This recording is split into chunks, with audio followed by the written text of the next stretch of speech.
Okay, Facebook team, Michael Neff coming to you here from the Gear Studio at Natural Point, Corvallis, Oregon. Go Blazers.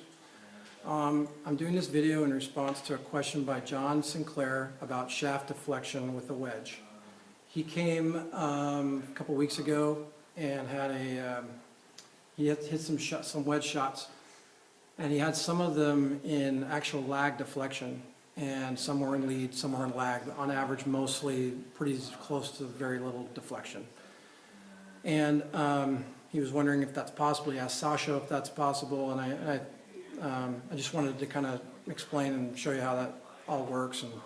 But I did want to hit a shot and try to replicate what he was doing. He had 56 degrees of loft for using the same exact wedge, and he was 10 down, 3 degrees outside the in, face was open, and the spin loft was like 54 plus friction, obviously, and I'll try to replicate that shot as best I can, and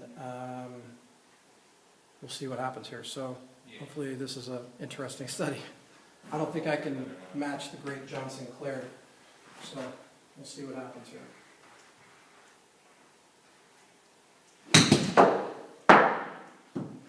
Okay, pretty well shot, pretty well hit shot, and I matched this speed pretty good actually.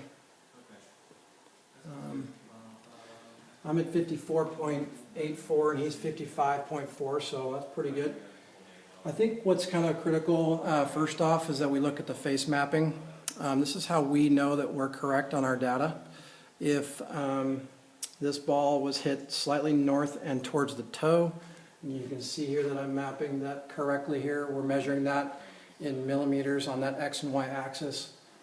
My angle of attack was 6.3 down. My swing path was outside the in, 4 degrees. My face was actually closed. My face to path was 0.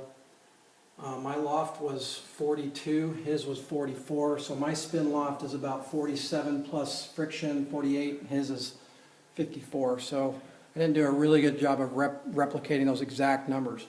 What I did want to show you, what's kind of interesting here, is that I have what's called this, I have lead deflection here at 4.5. So my shaft is basically coming in, and I've got some lead deflection coming in, which is actually increasing the loft.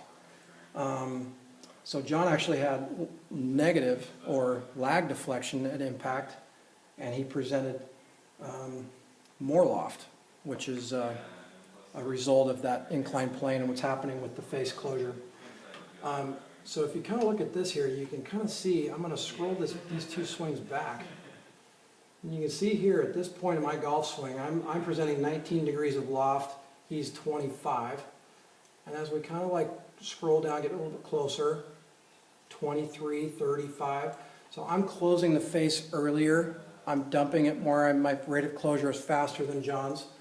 And my club head speed at this point is faster by roughly 3 miles per hour. So you can see where some of that dumping is occurring, okay? He actually at this point still has 0 deflection. I'm at 3. So my shaft is actually deflecting early, and it's going to increase here. So he's presenting a lot more loft than I am at this point. So he's really doing true loft. He's really not closing the face on that inclined plane, and therefore we're not seeing that bad deflection like I get with mine. So again, at impact, that rate of closure rate is what's kind of causing my club face to close. My grip speed is 2 miles an hour faster. So that's kind of that dumping effect that I'm doing, which is not really that good for me. I mean, this is more what you would want. But we've measured this correctly, and John is actually in lag shaft deflection by 0.8 millimeters, and I'm in lead deflection by 4.2. And this kind of helps me know that I need to not close the face so early on the downswing, and really try to control my rate of closure a little bit better than like John does. So anyways, hopefully that answers your question about that deflection piece with the wedge. You see with the longer the clubs and the faster the club head speed, you're going to see a lot more increase on that. So Anyways, I hope that was enjoyable for you guys, and I hope I answered your question, John. Take care.